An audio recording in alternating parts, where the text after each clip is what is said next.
বর্ষ শেষ হয়ে গেছে, শেষ হয়ে এলো, আর একদিন বাকি আছে, দুদিন। বর্ষ শেষের সমাপ্তি। আজকে আমরা সকলে মিলে বসছি, সকলে মিলে আনন্দ করছি। আমি কত দূর থেকে একটি মানুষ, আপনাদের সঙ্গে আমার সুখ সান্নিধ্য লাভ হচ্ছে, কাউকে দেখতে পাচ্ছি না বটে, কিন্তু আমার প্রচন্ড আনন্দ হচ্ছে। শুধু একটা প্রার্থনা আপনাদের কাছে, পুরাতন বৎসরের যত গ্লানি, যত মালিন্য, যত দোষ ত্রুটি আমার ক্ষমা করে আমাকে ক্ষমা সুন্দর দৃষ্টি দিয়ে নিজের মতো করে করে নেবেন এবং আশীর্বাদ করবেন। পরম দয়াল আতুল চরণে প্রার্থনা করবেন যেন আগামী বৎসরে আমি পরম দয়াল করুণাময়কে মাথায় নিয়ে তার নীতিবিধি কাটাই কাটাই পালন করে এই জীবনটাকে যেন আমি সুন্দর, সার্থক এবং তার শ্রীচরণে নিবেদন করতে পারি। আজকে আমার স্বপ্নামা আমাকে আপনাদের সঙ্গে মিলিত হওয়ার একটা সুযোগ করে দিয়েছেন।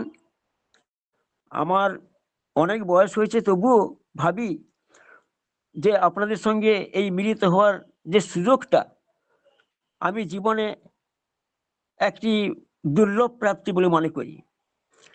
আজকে প্রথম থেকেই আপনাদের সঙ্গে আমি যুক্ত হয়ে আছি। আজকে শঙ্করধ্বনি থেকে আরম্ভ করে প্রার্থনা এবং বাণী পাঠ, সংগীত, মানে গান, কীর্তন ইত্যাদি খুব মনোযোগ সহকারে শুনেছি, খুব ভালো লেগেছে। বিশেষত যিনি সঞ্চালনায় আছেন তার যে প্রতিবেদন আমাকে খুব মুগ্ধ করেছে, আমি খুব মুগ্ধ হয়েছি আর কি। প্রত্যেকটি জিনিসকে তিনি বিশ্লেষণ করে সবার কাছে পরিবেশন করছেন, তাতে আমাদের পরম দয়ালের প্রতি তার শ্রীচরণে আমাদের যে আনতি আরো যেন বেশি করে আরো তোলা হচ্ছে। পরম দয়াল করুণাময় ঠাকুর আমাদের প্রত্যেকের সুখ সমৃদ্ধি আনন্দের জন্য নবরূপে তিনি পৃথিবীর বুকে আবার আগমন করেছেন। আমার দাদা বলছিলেন যে ইতিপূর্বে অনেক অবতার পুরুষ এসেছেন, আবার তিনি এসেছেন। কেন এসেছেন? এসেছেন আমাদেরই জন্য। আমরা যারা দুঃখ কষ্ট ব্যথা বেদনা নিয়ে জীবন যাপন করছি, তাদেরকে সুখ সমৃদ্ধি আনন্দে তাদের জীবনকে ভরিয়ে দেওয়ার জন্য তার শুভ আগমন। পরম দয়াল যুগপুরুষোত্তম শ্রীকৃষ্ণ বলেছিলেন যদা যদাহি ধর্মস্য। গানে একজন বললেন, তিনি খুব সুন্দর করে তিনি গান কীর্তন করে শোনালেন, যদা যদাহি ধর্মস্য গ্লানির্ভবতি ভারত অভ্যুত্থানমধর্মস্য তদাত্মানম সৃজাম্যহম পরিত্রাণায় সাধুনাম বিনাশায় চ দুষ্কৃতাম ধর্ম সংস্থাপনার্থায় সম্ভবামি যুগে যুগে। তিনি পাপীকে ধ্বংস করতে এসেছিলেন। তিনি বলেছেন তিনি পুণ্যবানদের তিনি রক্ষা করতে, পাপীকে ধ্বংস করতে এসেছিলেন। আর পরম দয়াল করুণাময় বললেন, ধর্ম যখনই বিপাক বাহনে ব্যর্থ অর্থে ধায়, তখনই প্রেরিত আবির্ভূত হন, পাপী পরিত্রাণ পায়। পাপীকে পরিত্রাণ করতে, এই তফাৎ হচ্ছে এইখানে, তিনি পাপীকে ধ্বংস করতে আসছেননি, পাপী তাপীকে তিনি পরিত্রাণ করতে এসেছেন। কি করে? না, পাপী তাপীর ভিতরে এমন একটি ভাব সঞ্চালিত করতে চাইছেন তিনি, সেই ভাবে ভাবিত হয়ে সেই পাপী তাপীও কোনো পুণ্যবান এবং আমাদের পরম উপকারে সে আসতে পারে, তাই পদ্ধতি দিলেন। পরম দয়ালকে জিজ্ঞেস করা হয়েছিল তিনি কেন এসেছেন পৃথিবীকে বুকে। ভগবান শ্রীকৃষ্ণ রামচন্দ্র এসেছিলেন, তিনি রাবণ বধ করতে, কেউ কেউ কংস বধ করতে এসেছিলেন। আপনি কাকে বধ করতে এসেছেন? তো পরম দয়াল বলেছিলাম, কাউকে বধ করতে আসিনি, আমি এসেছি বশ করতে। পরম দয়াল করুণাময় তিনি এক মহামন্ত্র দিয়ে প্রত্যেকটি মানুষকে তিনি তার প্রবৃত্তি তাড়িত জীবন থেকে সুনিয়ন্ত্রিত করে ইষ্ট প্রেমিক করে তোলার চেষ্টা করেছেন তিনি। তাই আজকে ঘরে ঘরে কলিযুগে একজন রাম, মানে কংস ছিল, বা আপনার রাবণ ছিল দাপরে কলিতে ইত্যাদিতে, কিন্তু আজকে দেখছি ঘরে ঘরে কংস, ঘরে ঘরে রাবণ। কাকে তিনি বধ করবেন? তার হোমিও নির্দেশ পালন করার মধ্য দিয়ে দেখা যাচ্ছে যে আজকে মানুষের মনুষ্যত্বের উত্তরণ হয়েছে। যারা অভাজন তাদেরকে তিনি সমাধির বুকে এনে শ্রদ্ধার আসনে বসিয়েছেন, অর্ডিনারিকে এক্সট্রা অর্ডিনারি করিয়েছেন, অরিজিনাল অরিজিনাল তিনি অস্বাভাবিকভাবে তাদের জীবনে পরিবর্তন আনিয়েছেন। পরম করুণাময় শ্রী শ্রী ঠাকুর, আমার প্রাণের দেবতা, তার যে আদর্শ, তার যে জীবন, আমার 90 বছর বয়সের মধ্যে আমি তাকে ধরে তোলবার চেষ্টা করেছি, কিছুই মাত্র পারিনি। তবে 3টি জিনিস আমি কারণ উপলব্ধি করতে পেরেছি। মানুষ কেন দুঃখ পায়, কেন তার কষ্ট হয়, কেন সে আজকে দুঃখ, কষ্ট, ব্যথা, বেদনায় হাবুডুবু খাচ্ছে। তার 3টা কারণ। একটি হচ্ছে গিয়ে আদর্শহীনতা, 2 হচ্ছে গিয়ে প্রবৃত্তি পরায়ণতা, 3 হচ্ছে গিয়ে অনিয়ন্ত্রিত দাম্পত্য জীবন। পরম করুণাময় ঠাকুর এই 3টি জিনিসকে সুন্দর করে জনসমাজে পরিবেশন করে তাদের ভিতরে পরিবর্তনের চেষ্টা করেছেন তিনি। প্রথমত হচ্ছে গিয়ে আদর্শবিহীন জীবন। আদর্শকে আমরা গ্রহণ করে চলেছি। অনেকে বলি আমরা বিভিন্ন রকম দেবদেবীর পূজা করছি, কি বিগত মহাপুরুষদের আমরা পূজা করছি, প্রার্থনা করছি, তাদেরকে সমাদর করছি। কিন্তু পরম দয়াল করুণাময় তিনি এ সমস্ত দেবদেবীর পূজাকে তিনি ব্যর্থ বলেননি বা করতে না বলেননি। কিন্তু কথা হচ্ছে মানুষের যে প্রবৃত্তি চালিত জীবনের কোনো পরিবর্তন এসব পূজার মধ্যে দিয়ে আসে না। কারণ আমরা বিগত অবতার পুরুষ অথবা দেবদেবীর পূজা করে আমার প্রবৃত্তিরই আমি খোরাক মিটাই। কারণ আমার প্রবৃত্তি চালিত যে সমস্ত ত্রুটি বিচ্যুতি বিগত অবতার পুরুষ অথবা মূর্তি দেবতার মূর্তি সেগুলো পরিবর্তন করতে পারে না। তাই এলেক্সিস ক্যারল বলেছেন, we need a man who loves us, here's us and response to us. আমরা একজন মানুষের দরকার যিনি আমাকে ভালোবাসবেন, যিনি আমার কথা শুনবেন এবং আমার কথায় যিনি সাড়া দিবেন। তাই তিনি বলেছেন যে পূর্বতনে মানে না যারা, জানে নিছক ম্লেচ্ছ তারা, না ধরে প্রেরিতে বর্তমান, অন্ধতময় হয় প্রয়াণ।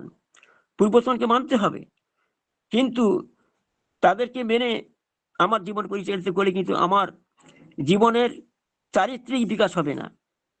তাই বর্তমান যিনি এসছেন যুগ পুরুষোত্তম, যুগের উপযোগী করে আমাদের বাঁচার লোয়াজিমা দিচ্ছেন, তাকে গ্রহণ করার মধ্যে দিয়েই আমাদের জীবনের উত্তরণ ঘটবে, আমাদের জীবনের পরিবর্তন ঘটবে। একটা মানুষকে ভালোবেসে একটা মানুষ তার পরিবর্তন ঘটবে। Man is saved by what he loves, a man is saved and fashioned by what he loves. একটা মানুষ যাকে ভালোবাসে তার মতো করে তার জীবন, তার চরিত্র, তার আচার আচরণ পরিবর্তিত হয়। তাই বিবেকানন্দও বলেছেন যে old forms of religion are like skeletons of the mighty animals that are preserved in the museum. They should be regarded with due honor, but they cannot satisfy the true cravings of the soul for the highest, as a dead mango tree cannot satisfy a person hankering after luscious mangoes. বাংলাটা হচ্ছে গিয়ে পুরানো ধর্মের যে সমস্ত রূপ সেগুলো জাদুঘরে রাখা পুরনো জন্তুর কঙ্কালের মতন। তাদেরকে সম্মান দিতে হবে, তাদেরকে মর্যাদা দিতে হবে, কিন্তু তারা আমার চারিত্রিক বিকাশের জন্য যেটা প্রয়োজন সেটা যোগাতে পারে না। কারণ তার উদাহরণ দিয়েছেন তিনি, যে একটি আম খাবার আগ্রহ হয়েছে একটি মানুষ যদি একটি মৃত আম কাছে কাছে যায়, সে যে আমের প্রত্যাশা করে সে আম দিতে পারবে না, তাই তাকে জীবন্ত আম কাছে কাছে গিয়ে আম সংগ্রহ করতে হবে। তাই আজকে নবরূপে তিনি পৃথিবীর বুকে এসছেন, তাকে ধরার মধ্য দিয়ে সব গুরুকে ধরা হবে। তিনি অষ্টাদশ স্তরের নাম নিয়ে এসছেন। দাদা আমার নামের কথা বলেছিলেন, এই নামে মানুষের যে কি পরিবর্তন হয় যারা নাম করেন তারা বুঝতে পারেন। তাই কোনো কৃচ্ছ সাধন, কোনো কঠিন তিনি ধর্মযাপনের আমাদের ব্যবস্থা করে যাননি। বনে জঙ্গলে যেতে হবে, কৃচ্ছ সাধন করতে হবে, মহাযজ্ঞ করতে হবে। পরম দয়াল করুণাময় তিনি নাম নিয়ে এলেন, আর সেই নামের মধ্য দিয়ে আমাদের যে পরিবর্তন হবে, তার প্রতি ভালোবাসা জন্মাবে। তখনই দেখা যাবে যে আমি যাকে ভালোবাসি তার কথা মেনে চলবার জন্য আমরা আকুতি জাগবে। তখনই আমার যজন জাত নিষ্ঠীভীতি স্বস্তি নিঃসন্দেহের পালনের আকাঙ্ক্ষা জাগবে। আজকে পরম দয়াল করুণাময় শ্রী ঠাকুর আরো এক নবরূপের তিনি লীলা করলেন। তিনি অন্তরালে যাওয়ার পরে তিনি বলে গেলেন যে ইষ্টগুরু পুরুষোত্তম প্রতিগুরু বংশধর রেত শরীরে সুপ্ত থেকে জানত তিনি নিরন্তর। তিনি চলে যাওয়ার পরে প্রত্যেকটি অবতার পুরুষ বা প্রত্যেকটি যুগে একজন নেতা বা যিনি অগ্রণী তিনি চলে যাওয়ার পরে ধর্মের গ্লানি হয়েছে, ধর্মকে বিভিন্নভাবে ব্যাখ্যা করে সেগুলোকে নিজেদের আয় উপার্জনের ব্যবস্থা করে নেওয়া হয়েছে। তাই পরম দয়াল তিনি বুঝতে পেরেছিলেন যে আমার চলে যাওয়ার পরে ধর্ম বিকৃত হবে, তাই তিনি আচার্য পরম্পরা রেখে গেলেন। তাদের মধ্যে তিনি বলেন, আমি মনুষ্যরূপে পৃথিবী থেকে এসেছি, আমার এই দেহের অবসান হবে, কিন্তু আমি চলে যাচ্ছি না, আমি আমার বংশধরদের মধ্যে থেকে যাচ্ছি। আজকে আমরা প্রত্যক্ষভাবে প্রমাণ পাচ্ছি যে পরম পূজ্যপাদ শিশু বর্দা, পরম পূজ্যপাদ শিশু দাদা, পরম পূজ্যপাদ আচার্যদেব কিভাবে তিনি আমাদেরকে তার নির্দেশ দিয়ে সুষ্ঠুভাবে পরিচালনার তিনি ব্যবস্থা করেছেন। আজকে শুধু বাংলা নয়, ভারত নয়, আসাম নয়, ভারতবর্ষের বাইরে বিভিন্ন জায়গায় পৃথিবীব্যাপী তার আদর্শ প্রচারিত হচ্ছে এবং কেন্দ্রীয় মন্দির তৈরি হচ্ছে। তারা পরম দয়ালের আদর্শে নিজেদেরকে সম্পৃক্ত করছেন। পরম করুণাময় শ্রী ঠাকুরকে আমাদের এদিকে না ধরে আমরা জীবনে কিন্তু বাঁচার লোয়াজিমা পাবো না, আমার তুক পাবো না। এটি হচ্ছে গিয়ে আদর্শবিহীন জীবন। এই জীবন তো আদর্শকে আমাদের গ্রহণ করতে হবে। তারপর হচ্ছে গিয়ে প্রবৃত্তি তাড়িত জীবন, প্রবৃত্তি একটা প্রবৃত্তি মূলক চলন, তার মধ্যে দিয়ে আমাদের দুঃখ ব্যথা আসছে। প্রবৃত্তি যেটা ষড়রিপুর দ্বারা আমরা পরিচালিত হচ্ছে, ষড়রিপু থেকে রিপু বলা হয়, সে কোনোদিন আমাকে ভালো পথে নিয়ে যেতে পারবে না। কাম, ক্রোধ, লোভ, মোহ, মদ, মাৎসর্য, তাকে নিয়ন্ত্রণ করতে হবে। পরম দয়াল করুণাময় ঠাকুর বলছেন, প্রবৃত্তি তো যাই না থাকুক, সৎ নিয়ন্ত্রণ না হলে সত্তাকে যে খেয়ে ফেলবে খেয়ে মরবি ভয়ে তার ফলে। আমাদের প্রবৃত্তিবিহীন জীবন হবে না, প্রবৃত্তি থাকবে আমার। কিন্তু পরম দয়াল করুণাময় আমার জীবন দেবতা, জীবন সর্বস্ব তাকে ভালোবেসে আজকে প্রবৃত্তিকে আমরা নিয়ন্ত্রণ করেছি। আজকে তারা আমরা অলরেডি যুক্ত হয়েছি বা আমাদের জীবনকে গড়ে তোলবার চেষ্টা করছি, কিন্তু দেখছি যে আমরা কিন্তু প্রবৃত্তি আমাদের আছে, বৃত্তি প্রবৃত্তি আছে, কিন্তু তাকে ভালোবেসে, আচার্যদেরকে ভালোবেসে আমরা তাকে নিয়ন্ত্রণে এনেছি। তারা রিপু নেই, তারা আমার বন্ধু হয়েছে। আজকে তিনি বলছেন যে ডিপি ওয়ার্ক করতে হবে, দীক্ষা পত্র সংস্কার যে তিনি ব্যবস্থা করেছেন তিনি, তার মধ্য দিয়ে কি হচ্ছে, আমরা তার নির্দেশ পালন করার মধ্য দিয়ে আমাদের এই বিকৃত জীবনটাকে আমরা একটা নির্ধারিতভাবে পরিচালনা করার সুযোগ পেয়েছি আমরা। তাই প্রবৃত্তি থাকবে, তাই এই প্রবৃত্তিকে নিয়ন্ত্রণ করার অন্য কোনো পথ নাই। সেই পথ, একমাত্র পথ হচ্ছে গিয়ে একজনকে ভালোবেসে, একমাত্র ভালোবাসা মানুষের জীবনে পরিবর্তন করতে পারে। only love can conquer everything because it is the elixir of existence. কেবলমাত্র ভালোবাসা। আমরা পৃথিবীতে বাস করছি সংসার, পরিবার, পরিজনকে নিয়ে, তার মূলে কিন্তু একটি আছে, ভালোবাসা। পরম করুণাময় সেটাকে বলছেন, সবাইকে ভালোবেসে তুমি তো চলেছ, কিন্তু বিনিময় কি পাচ্ছ তুমি? আমরা বিনিময়ে কিছু পাচ্ছি না, কারণ তাদেরকে সেই ভালোবাসার আসল রূপটাকে আমরা দেখাতে পাচ্ছি না।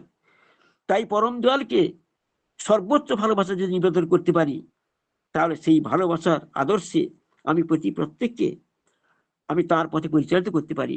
আমার জীবনের লক্ষ্য হচ্ছে গিয়ে প্রত্যেকটি মানুষকে সেই সুখ, সমৃদ্ধি, আনন্দ দেওয়ার চেষ্টা করতে হবে।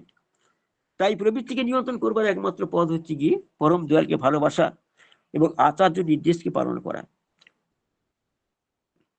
পরম দয়াল করুণাময় শ্রী ঠাকুর তারপর বলেছেন যে অনিয়ন্ত্রিত দাম্পত্য জীবন, মানুষের জীবনে আমরা যে পৃথিবীতে এসেছি মা বাবার মধ্য দিয়ে, কিন্তু সেই মা বাবার যদি নিয়ন্ত্রিত জীবন না হয়, তারা যদি হায়ার সোলকে ক্যারি করতে না পারেন, তাহলে কিন্তু যে সমস্ত সোলগুলি পৃথিবীর বুকে আসবে, তারা কিন্তু অনায়াসে সৃষ্টি করবে, অ্যান্টি সোশ্যাল এলিমেন্টস হবে। তাই তিনি বিবাহ সংস্কারের জন্য চিত্তরঞ্জন দাস এবং সুভাষচন্দ্র বসুকে বলেছেন তিনি যে স্বাধীনতার জন্য আপনারা চেষ্টা করছেন, ভারত স্বাধীন হবে, কিন্তু আপনারা কি ভেবে দেখেছেন এই স্বাধীন ভারতকে কে পরিচালনা করবে?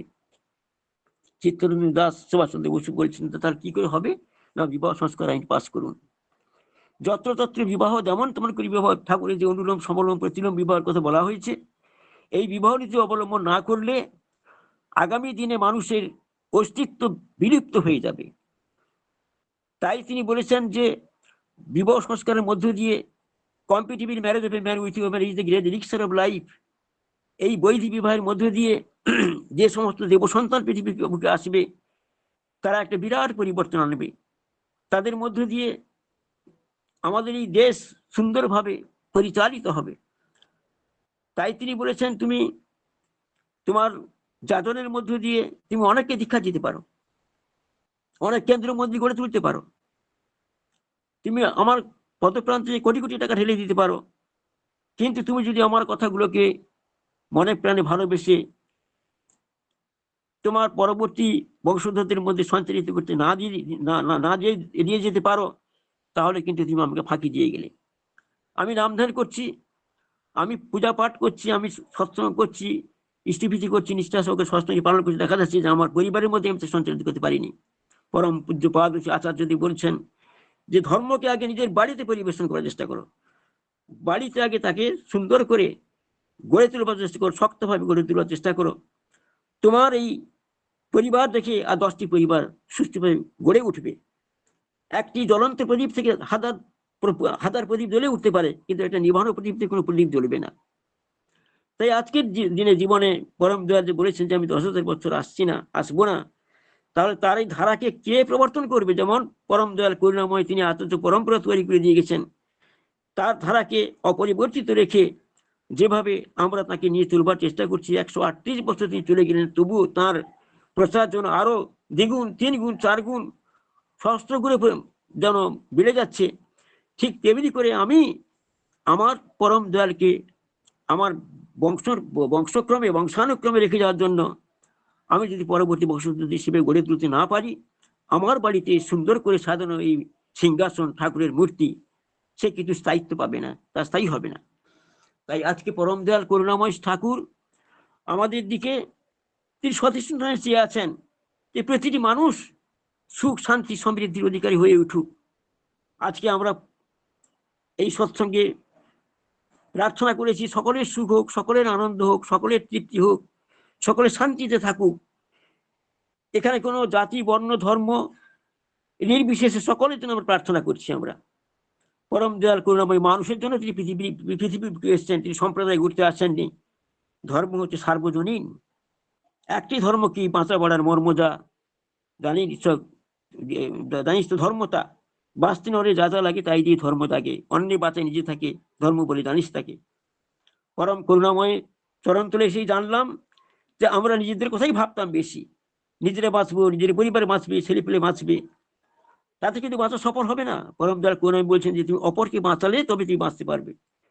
এই একটা নতুন কনসেপ্ট আমরা পেলাম যে অন্যে বাঁচায় নিজে থাকে, ধর্ম বলে জানিস থাকে। আর অন্যে বাঁচানোর পন্থা হচ্ছে গিয়ে ওই ডিপিওয়ার যাজন, নিষ্ঠা ভরে তার নাম ধ্যান করে আমি যে ক্ষমতার অধিকারী হব, সেই ক্ষমতাকে আমার পরিবেশের মধ্যে ছড়িয়ে দিতে হবে। পরম করুণাময় যে করুণা, তার অপার কৃপা প্রত্যেকটি মানুষের মধ্যে ছড়িয়ে দিতে হবে, তারাও বাঁচুক, তারাও ভালো থাকুক। একটি বিরোধিতা করতে পারে, তাদের জন্মগতভাবে তার সংস্কার না নিয়ে এসছে, তারা এই ভালো জিনিস গ্রহণ করতে পারবে না, তবু তার পিছনে লেগে থাকতে হবে। পূজ্যপাত অভিনেতা বলছেন একজন মানুষকে ঠিক করার জন্য 100 বার 150 বার পর্যন্ত তাকে তারপরে যেতে হবে।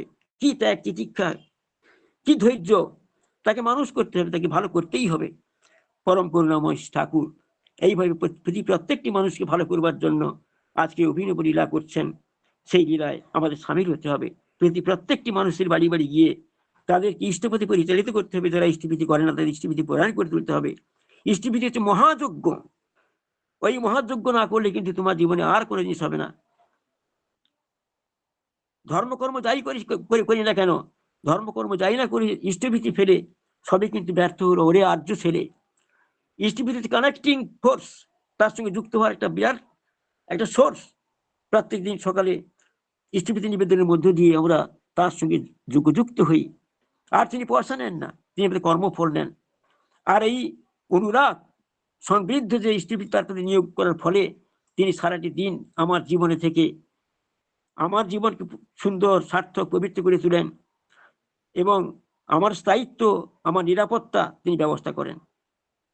তাই আমার জীবনে নিরাপত্তা ব্যবস্থা যদি আমি এমন করে পাই, কেন আমি ইষ্টভীতি মন দিয়ে প্রাণ দিয়ে করবো না?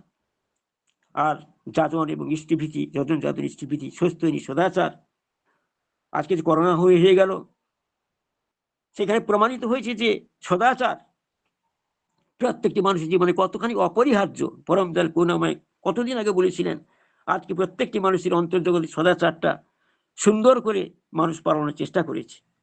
পরম দয়াল করুণাময়ের চরণতলে এসে আপনাদের সঙ্গে যুক্ত হয়ে আমি নিজেকে ধন্য মনে করছি। সময় হয়ে গেছে, আমার বলার আর সুযোগ নেই। একটু বেশি সময় আমি নিতে পারতাম, কিন্তু সেই আমার অজ্ঞতার দাদা আপনি আরেকটু বলে আর 5 মিনিট বলেন, ওই যে সময় কেটে গেল না আমার অজ্ঞতার জন্য আমি সেই যোগাযোগ করতে যুক্ত হতে পারিনি। আমরা বৃদ্ধ মানুষ, ঠিক কম্পিউটারে, আমরা ঠিক এই মোবাইলে ঠিক আমরা রপ্ত হতে পারিনি।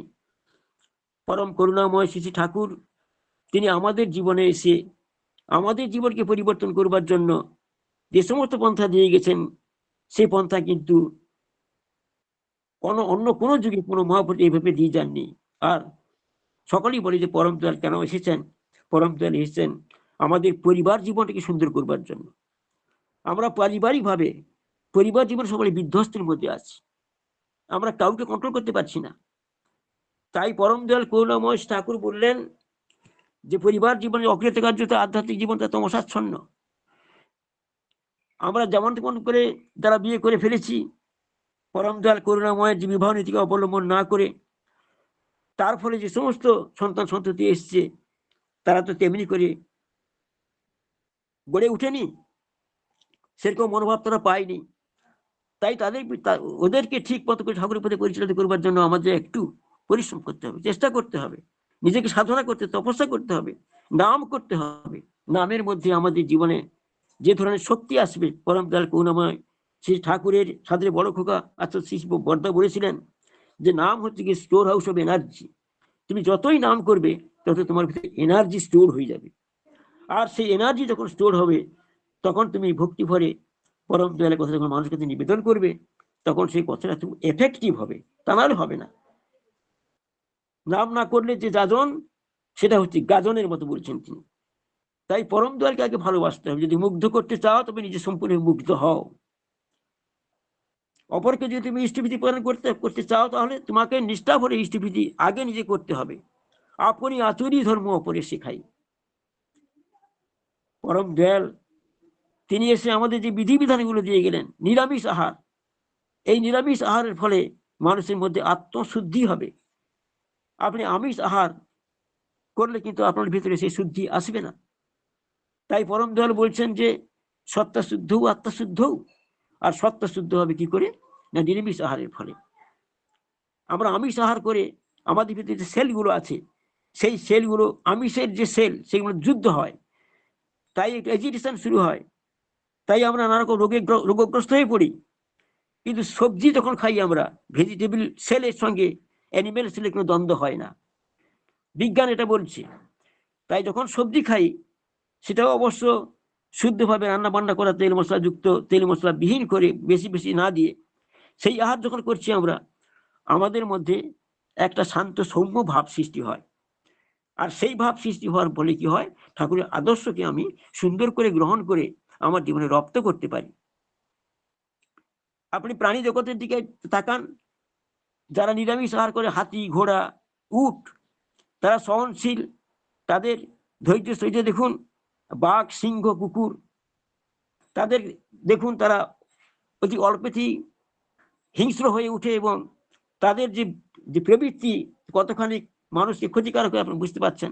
10টা গরুকে এক জায়গায় রাখবেন, কিন্তু 2টো বাঘ এক জায়গায় থাকবে না, 2টো সিংহ এক জায়গায় থাকবে না, 2টো কুকুর এক জায়গায় থাকবে না।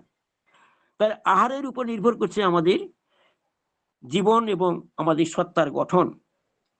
তাই পরম দয়াল বলছেন যে একজন সস্তনীধারী মানুষ, সে শুধু ঠাকুরের মানুষ নয়, তার ভিতরে এমন একটা শক্তির জাগরণ হবে, সে যেখানে থাকবে তার সেই আভায়, তার সেই গ্লোরিতে সেই পরিবেশ পবিত্র নির্মল হয়ে উঠবে।